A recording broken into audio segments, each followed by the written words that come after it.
Esse texto aqui mostra claramente o fariseu arrogante, prepotente, não é? E preocupado com as coisas exteriores, maledicente, falando mal do outro, e com um montão de palavras para fazer a sua oração. Enquanto que o publicano, considerado uma pessoa de má índole naquela ocasião, ele só fala: meu Pai, sê propício a mim, pecador. Uma simples palavra, né? Nós todos sabemos que todos nós somos médiuns. A mediunidade é uma sensibilidade como as outras sensibilidades, só que ela não está desenvolvida em uma grande parte das criaturas. Uns têm ela menos desenvolvida, outros têm ela mais, assim como alguns enxergam um pouco mais, outros enxergam um pouco menos, outros têm um olfato mais acurado, outros têm a visão mais acurada, o ouvido e assim por diante. E assim acontece com a mediunidade. Mas nós temos médiuns católicos, evangélicos, espíritas, budistas, umbandistas e assim por diante.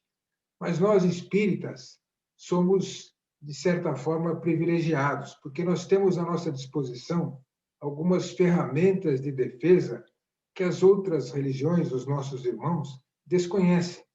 Começando com a prece. A prece é uma ferramenta de defesa maravilhosa. Depois nós temos a captação de fluidos, nós temos o autopasse, o evangelho no lar, as radiações mentais, radiações fluídicas. E nós vamos hoje abordar aqui a questão da prece, o valor e o poder da prece. Se nós vamos pensar o que vem a ser a prece é simplesmente uma invocação. É uma forma de nós nos comunicarmos com o Criador da vida. Pela prece, um ser entra em contato mental com aquele outro ser com quem ele quer se comunicar. Ela pode ter por objetivo um simples agradecimento, um louvor a Deus, ou um pedido, que é a maioria das coisas que nós fazemos nas nossas preces, né? São os pedidos.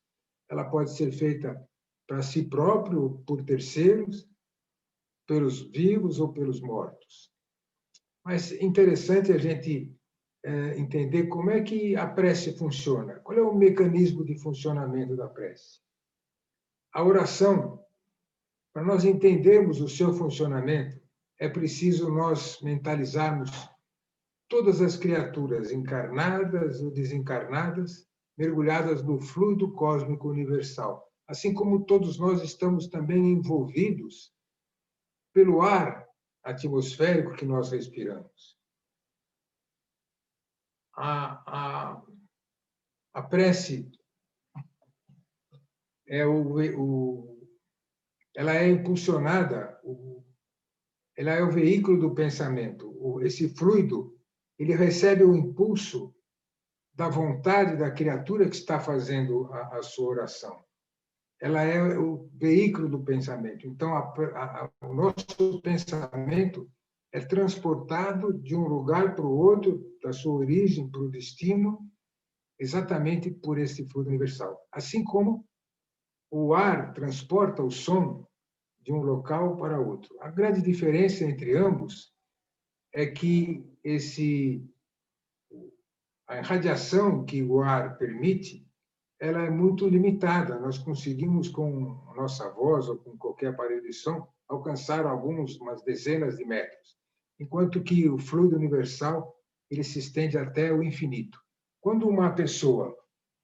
Desse modo, quando uma pessoa faz uma oração, ela estabelece uma corrente fluídica na sua origem até o destino da oração, até o ser para o qual ela foi destinada. E a energia dessa corrente fluídica, ela depende do vigor e da vontade da pessoa que faz a prece. Mas, principalmente, ela depende da sinceridade e da pureza de intenções que a criatura coloca na prece que ela faz. Eu gostaria de dar um exemplo a vocês para que nós pudéssemos entender bem essa questão desse contato mental que a prece estabelece, dessa corrente fluídica. Há um livro do espírito Lúcio, psicografado pelo médium André Luiz Ruiz, que chama-se... Esse livro, o nome do livro agora me escapa, deixa eu pegar aqui, que a memória está falhando.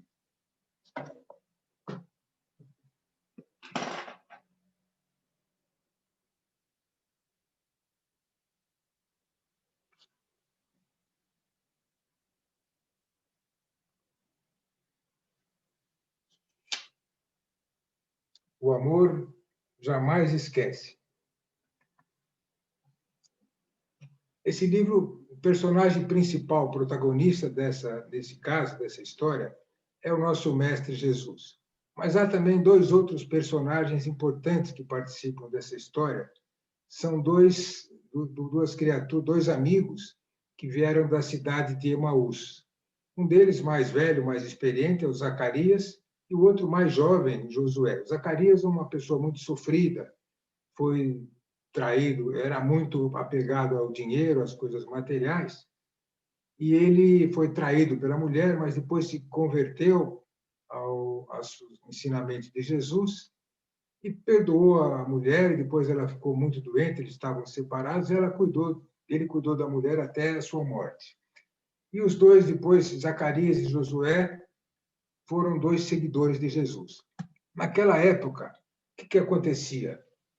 Quando Cristo saía nas suas pregações, os 12 apóstolos o cercavam para impedir que o assédio da multidão, porque ele poderia ser massacrado pelo povo, que é uma multidão muito grande, muitas pessoas, né, que iam atrás dele, então os apóstolos ajudavam a protegê-lo. Então, tinha os 12 cercando Jesus, então eram 13. E atrás desses 13 vinham 70 pessoas, que eram pessoas que tinham abraçado a doutrina de Jesus e iam atrás do Cristo para beber os seus ensinamentos. Mais 70, com esses 13, 83. Atrás dos 83, nós temos uma multidão incalculável que iam atrás de Jesus, atrás de cura, de conforto espiritual, e um bálsamo para as suas feridas, para as suas dores, tristezas, angústias que aquela população passava naquela época. No meio daqueles 70, nós tínhamos sempre o Zacarias e o Josué. Aconteceu que num dia, numa dessas pregações, os dois se separaram, e só no final da tarde, quando já estavam terminando a pregação, que eles se reencontraram. E o Josué estava aflito para contar para o Zacarias um caso extraordinário que tinha acontecido com ele. E o Zacarias, então, mas Josué, fala, você está me deixando preocupado, o que foi que aconteceu? Não, eu estava em cima de uma pequena elevação, então eu tinha uma visão panorâmica de tudo o que acontecia um pouco abaixo de mim. O Cristo já estava se afastando com os apóstolos e havia uma multidão, mais para o lado direito, e para o lado esquerdo, mais na minha frente, tinha uma multidão muito grande. E no meio dessa multidão, eu percebi a presença de uma pobre velha, doente, fraca, dominada por uma expressão de angústia, de muita tristeza. E ela gritava por ajuda, mas ninguém ao seu lado, à sua volta, deu importância a ela. E eu fiquei, assim, muito comovido e triste de ver o sofrimento dela, e com muita piedade. E queria, de alguma forma, chegar até ela, mas foi impossível, porque tinha tanta gente na minha frente que eu tentei, mas fui impedido.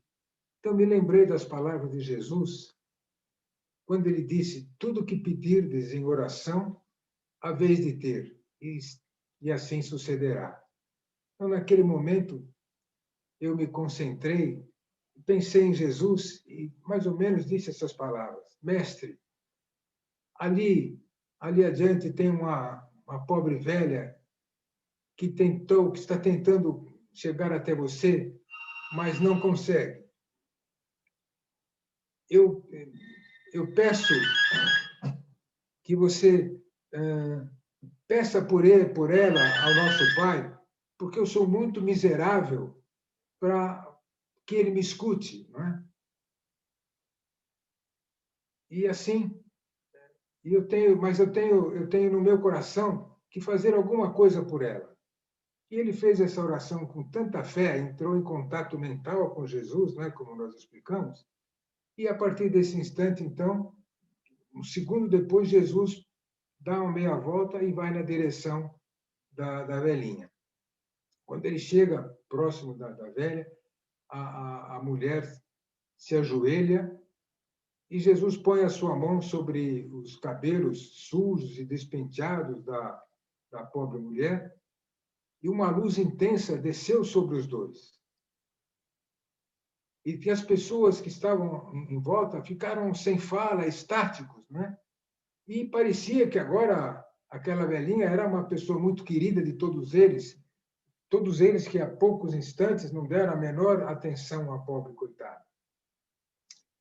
Eu não sei se a chegada de Jesus foi movida pela minha oração, mas eu fiquei tão emocionado que desatei a chorar que nem criança, de agradecimento e de alegria por ver o Cristo ajudando aquela criatura.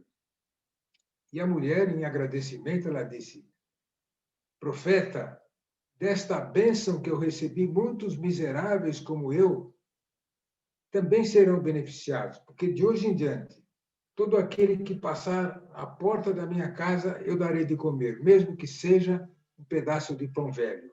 E direi que faço isso por amor a ti, filho da bondade.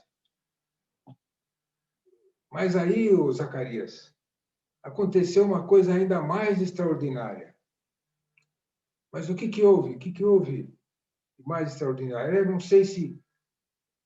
Eu queria que você me explicasse, não quero que você pense que eu quero me fazer importante, mas o que aconteceu me deixou ainda mais emocionado, se é que era possível ficar mais emocionado do que eu já estava.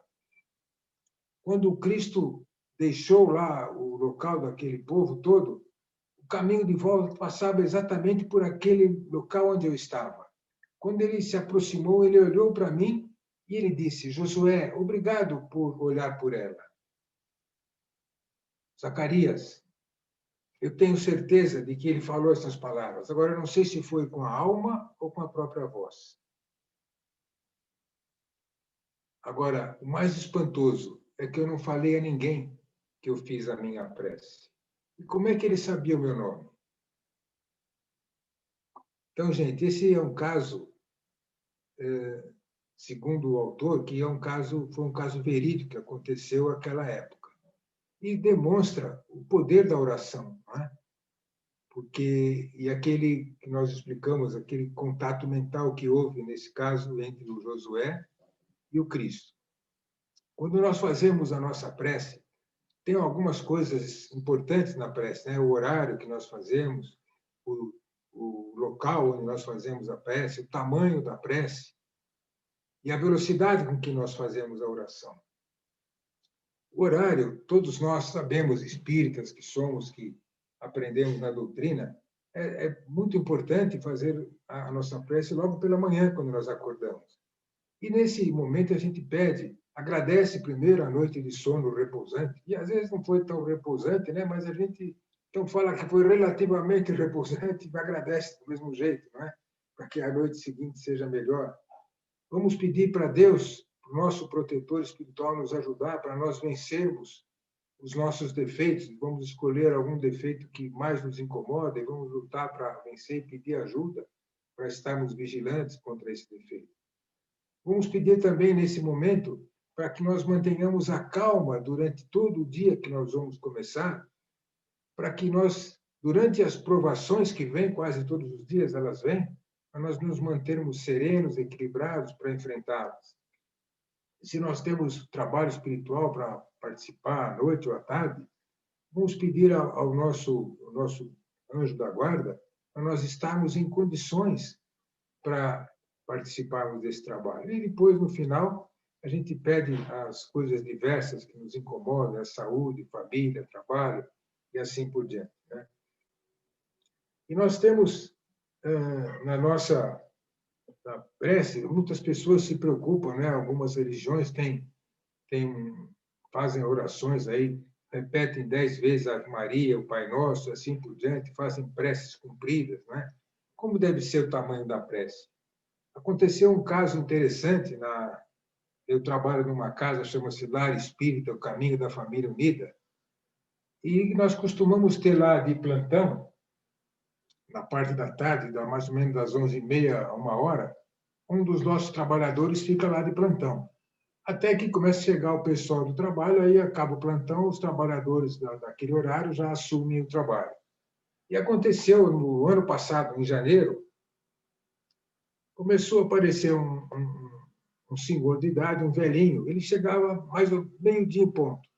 Ele sentava numa cadeira no salão principal, onde nós fazemos o evangelho. Ele sentava, num minuto ele estava de saída.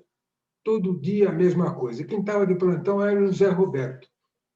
O Zé Roberto cismou com o velhinho, né? Porque todo dia o camarada entrava e no minuto estava saindo. Um dia o Zé Roberto, olha, senhor, me desculpe, eu não quero incomodá-lo, mas o senhor entra aqui, o senhor senta, sai rapidinho. O que o senhor vem fazer aqui? Eu venho fazer a minha oração. Mas como é que o senhor faz uma prece assim tão depressa? Eu não sei rezar essas preces compridas, né? Então eu venho aqui, eu olho para o céu e eu digo: Oi, Jesus, eu sou o Zé, eu vim te visitar. Eu sei que é só uma oraçãozinha, mas eu tenho certeza que ele me ouve. E num minuto eu estou de saída. E assim continuou. O Zé ia lá toda a tarde, estava indo lá ao meio-dia. De repente, o Zé parou de aparecer lá no centro, né? Aí o Zé Roberto ficou preocupado, já tinha simpatizado com o velhinho, né? E foi se informar, tem um barzinho ali do lado do centro, vocês conhecem e tal, e descobriu que o pobre velho tinha sofrido um acidente, estava hospitalizado lá no hospital no Ipiranga. Aí ficamos sabendo que lá na enfermaria onde ele estava internado, ele começou a exercer influência. Todos os demais doentes que estavam tristes começaram a dar risada, a ficar alegres, e se ouvia muitas risadas na enfermaria. Então, a irmã de caridade, uma freira, que era responsável da assistência social lá do hospital, foi falar com o Zé. Ô, Zé, as pessoas dizem que você está sempre alegre, muito alegre, né? Irmã, é por causa da visita que eu recebo. Visita? É sim, irmã. Ela pensou consigo, o Zé é um solitário, nunca a cadeira no pé da cama dele, nunca sentou ninguém, né? E daí, então, o Zé falou, mas quem é que te visita? E que horas? É o meio-dia, irmã. Todo dia, meio-dia, ele vem, fica lá no pé da cama, ele olha para mim, ele sorri e fala, oi, Zé, eu sou Jesus, eu vim te visitar. Eu estou contando essa história para vocês para ilustrar que falar, meu pai, eu estou aqui, me ajude, é uma tremenda de uma oração. Agora, essa oração, para ter valor, a gente precisa chorar para fazer oração. Quando eu falo chorar, é botar a emoção para fora, como fazia o doutor Bezerra de Menezes. Quando ele fazia suas preces no encerramento das palestras que ele fazia, parece que inundava lá o salão de tanta choradeira, porque ele começava a se emocionar tanto que ele ia às lágrimas e não havia quem não se emocionasse e também não ia até as lágrimas. Mas não era lágrima de crocodilo, eram lágrimas de emoção, tanta fé que ele punha na oração, tanto contato mental que ele fazia com os espíritos, com Jesus, com Maria, principalmente, que ele era muito devoto de Maria, que as pessoas se emocionavam. Uma outra questão da oração é o local onde nós fazemos, né? Nós temos que fazer oração pela manhã e fazer à noite antes de dormir para ter uma noite de sono repousante, para nossos espíritos, nossa alma peregrinar por lugares saudáveis, onde possam aprender alguma coisa, ser úteis aos nossos semelhantes. E também, em qualquer momento do dia, estou no escritório, de repente o meu chefe chega e dá uns berros comigo, sem motivo, ele pegou berro do chefe dele, descontou tudo em cima de mim. Eu vou para o banheiro, faço a minha prece com calma para poder me acalmar, para não explodir também em cima dele, não perder meu emprego, manter a calma, não ser olho por olho, dente por dente, não é? E assim vai. E nós podemos fazer a prece no ônibus, no metrô, Em qualquer lugar onde nós estejamos aflitos, temos alguma discussão, alguma briga, algum lugar, fazemos a nossa prece. Então, não há lugar proibido para se fazer uma prece. É importante também a velocidade com que nós fazemos a oração. Pois eu vou fazer uma Ave Maria aqui para vocês agora. Ave Maria, cheia de graça, amém. Vocês mal entenderam a Ave Maria e o amém, né? Como é que os espíritos vão entender uma oração desse jeito? Então tem que ser pausada. Ave Maria, cheia de graça, Senhor é convosco, e assim vai. As palavras têm que ser ditas de forma que nós possamos entendê-las quando nós as pensamos, quando nós as falamos. E os espíritos também precisam entender. Então, a prece tem que ter uma velocidade pausada para que seja entendida. Agora, uma coisa importante, muitas pessoas pensam assim, e falam sobre a eficácia da prece, né? A palavra eficácia hoje está na moda, né? A vacina precisa ter eficácia 95%, 98%, 50%. A prece também tem que ter eficácia, né? Tem que ser positiva. Muitas pessoas falam assim, para que eu vou fazer minha oração se Deus sabe de tudo, sabe do que eu necessito? Além do mais, a minha prece não vai mudar os desígnios de Deus, né? Claro que as leis divinas são imutáveis, porque Deus é um ser perfeito. E um ser perfeito não faz uma coisa que precisa ser alterada. As leis humanas são alteráveis e são modificadas frequentemente. Nós temos leis que valem no Brasil, nos Estados Unidos são diferentes, nos Estados Unidos, inclusive, cada estado tem uma lei diferente da outra. Aqui, no passado, tinha divórcio, depois cancelaram o divórcio, depois inventaram o desquite, depois acabaram com o desquite, depois implantaram o divórcio, só podia uma vez, agora pode duas, pode 10 vezes. Cada vez as leis mudam, porque são leis feitas por pessoas imperfeitas para seres imperfeitos. Mas as leis divinas não carecem de mudança, porque são perfeitas. Mas, se as leis divinas são imutáveis, o nosso programa de vida não é imutável. Por que Deus nos deu o livre-arbítrio? Para nós não escolhermos? Por que Deus nos deu a inteligência? Para nós não raciocinarmos? A atividade, para nós permanecermos passivos? Então, a prece, ela nos ajuda a modificar o nosso destino, porque ela nos livra do caminho do mal. O homem é livre para mudar o seu destino. E a prece nos ajuda nesse sentido. Porque quando nós fazemos uma prece com a pureza, com a sinceridade, com a emoção que a prece exige, nós atraímos os bons espíritos. E esses bons espíritos trazem para cada um de nós a calma, a serenidade, o equilíbrio necessário que nós necessitamos para encontrar a solução dos problemas que nos afligem. Para nós encerrarmos, gente, muitas vezes nós pedimos alguma coisa, não é? O capítulo fala, pedi e obtereis. Então, a pessoa lê e pede, puxa, eu comprei um bilhete, eu vou pedir para Jesus, vou pedir para Deus, para o meu anjo da guarda, para que ele seja sorteado.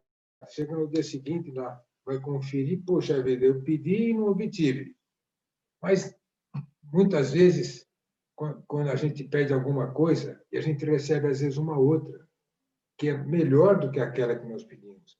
Porque quando nós fazemos o nosso pedido, isso eu aprendi com a minha esposa, quando pedir alguma coisa, sempre pede assim, eu quero isso, eu desejo isso, meu pai me ajude, mas se for para o bem, se não for para o bem, que não venha. E, às vezes, a gente pede uma coisa e vem outra, que é uma resposta de Deus à nossa oração. Então, esse caso que eu vou contar também, para encerrar, ele fala das respostas de Deus às nossas orações.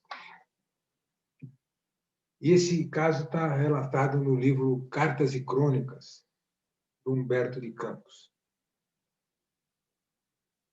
Simão Abileno era um mestre da oratória e da síntese. ele foi chamado no plano espiritual para fazer uma palestra para mais de 500 espíritos recém-desencarnados que participavam lá de um curso. Então ele começou: vou lhes contar uma lenda que corre mundo nos contos populares de muitos países. Séculos atrás, num pequeno bosque na Ásia Menor, 3 árvores, ainda jovens, mas muito amigas já, elevaram seus pensamentos ao nosso Pai Criador e fizeram, cada uma delas, as suas orações. E fizeram 3 pedidos, todos eles muito gloriosos. A primeira explicou que aspirava a ser empregada na construção do trono do mais alto dirigente da Terra. A segunda, depois de ouvir a primeira, disse que desejava ser transformada no veículo que transportasse os tesouros desse rei. E a terceira desejava ser transformada numa torre que, implantada nos domínios desse reinado, indicasse o caminho para o céu. Havia lá um anjo do Todo-Poderoso, e esse anjo foi até o nosso Pai para levar as orações. E voltou, dias depois, com a resposta positiva de que as árvores teriam seus pedidos atendidos. Anos depois, lenhadores invadiram aquele recanto e as 3 árvores, com o pesar das plantas circunvizinhas, foram reduzidas a troncos e tiveram seus braços decepados por mãos impiedosas. Arrastadas para fora do ambiente em que nasceram, mesmo com os braços decepados, elas não perderam a confiança nas promessas do Todo-Poderoso e se deixaram conduzir com paciência e humildade. Mas aflitiva surpresa ainda as aguardava, porque depois de longas e cansativas viagens com baldeações aqui e ali, a primeira foi parar às mãos de um criador de animais que de imediato a transformou num coxo para a alimentação dos carneiros. A segunda foi comprada por um praiano que fabricava barcos sob encomenda. E a terceira foi vendida e jogada nos fundos de uma cela de um presídio para ser usada oportunamente, em qualquer ocasião. As 3 árvores agora sofredoras, né? E agora separadas, as 3 amigas,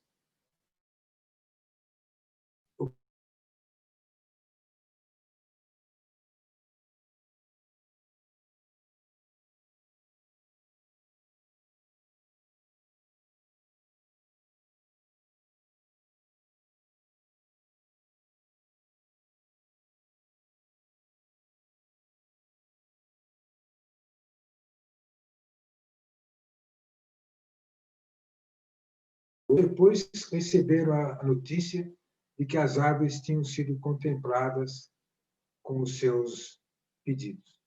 A primeira, forrada com um pano singelo, recebeu o corpo de Jesus Cristo das mãos de Maria de Nazaré, servindo assim de berço para o mais alto mandatário que a Terra conheceu em todos os tempos.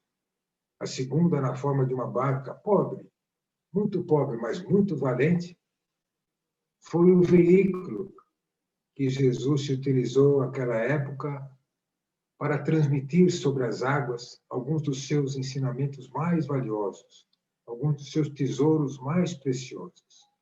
E a terceira, transformada às pressas numa cruz em Jerusalém, seguira com ele para o monte, e lá, ereta e valorosa, guardara-lhe o corpo, sofrido, mas cheio de amor pela humanidade. Simão Abileno, com os olhos marejados pelo pranto, fez uma breve pausa e depois concluiu: minhas irmãs, meus irmãos, isso vale para todos nós.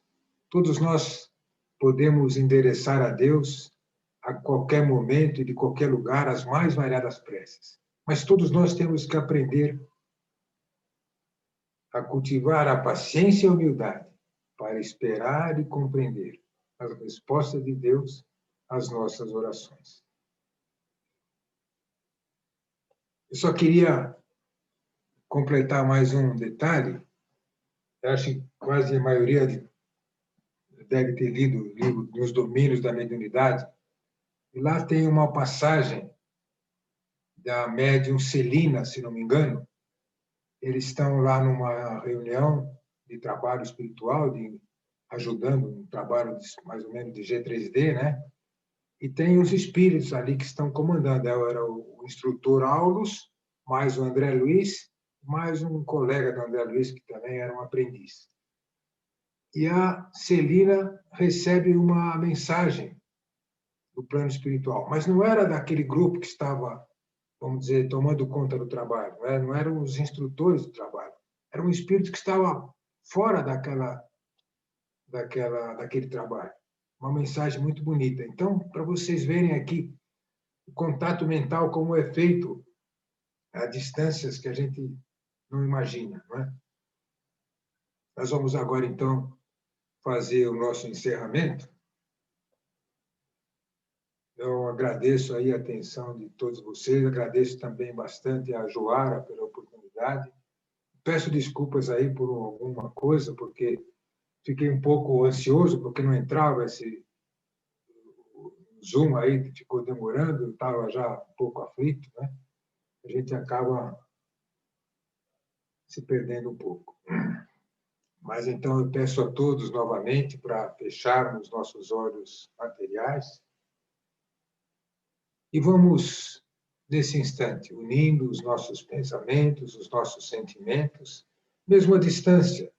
Sabemos do poder e do valor da oração e do poder que nós temos nos nossos pensamentos e sentimentos quando nós o fazemos com atenção, com sinceridade, com pureza.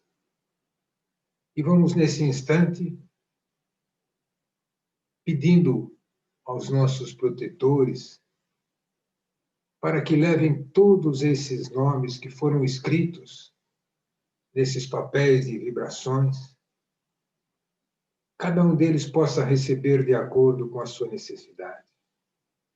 Que sejam aliviados em suas aflições, em seus padecimentos. De nossa parte, vamos então, nesse instante, imaginamos cada um no seu local, no seu lar, uma bandeja prateada bem em frente onde nós estamos. E nós vamos emitindo e projetando para dentro desta bandeja pensamentos e sentimentos de alegria, de bom ânimo, de fé, de saúde, de solidariedade. E nós vamos rogando aos espíritos responsáveis por esta humilde reunião para levarem essas energias para todo canto do nosso planeta onde haja dor e sofrimento, tristeza e amargura, doenças, para todos os hospitais, para os nossos entes queridos. E nesse instante, minhas irmãs, meus irmãos, eu peço a cada um de vocês mentalizar uma criatura do vosso próprio grupo de relações. Pode ser um pai, uma mãe, um irmão, um parente, um amigo, um filho, um vizinho, um chefe de serviço. Pode até ser mesmo um inimigo nosso, mas que seja alguém passando por sofrimento doloroso. Talvez a perda de um ente querido, talvez a doença muito grave, talvez a doença do século, a depressão, a doença dos nossos tempos, a angústia, a tristeza. E nós vamos mentalizando esta criatura onde quer que ela esteja. E vamos, nesse instante, estabelecendo com ela uma corrente fluídica, que partindo da nossa fronte, na outra ponta alcance a fronte desta criatura. Pelo nosso lado, nós vamos emitindo e projetando pensamentos e sentimentos de coragem, de força, de alegria, de saúde, de fraternidade. E nesse momento, minhas irmãs, meus irmãos, imaginemos que nós pudéssemos nos aproximar desta pessoa. E tão próximos dela nós chegamos que nós podemos abraçá-la. E neste abraço, puro, sincero, amoroso, depositamos aquilo que julgamos que ela mais necessita.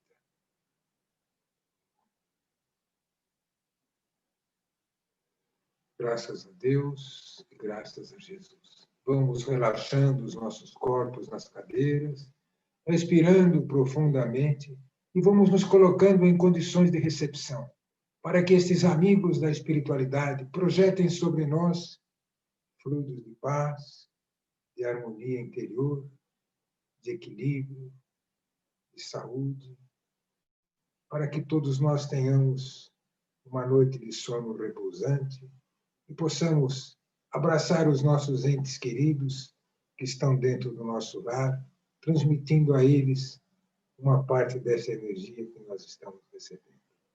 E assim nós vamos nos lembrando dos últimos momentos da passagem de Jesus pela terra, sabedor do sofrimento que o aguardava.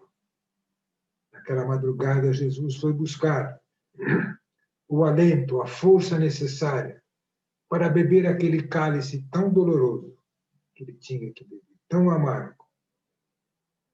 E naquela noite, ele pediu ao nosso Pai, teve forças, e recitou uma poesia que nós vamos declamar agora.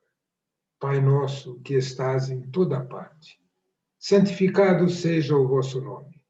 Venha a nós o vosso reino e seja feita a vossa vontade, assim na terra como nos céus. O pão nosso de cada dia dá-nos hoje. Perdoa, Pai, as nossas dívidas, à medida que nós somos capazes de perdoar os nossos devedores. E não nos deixes cair em tentações, contudo livra-nos de todos os males, pois que teus são o poder, o reino e a glória para todos sempre. E assim seja.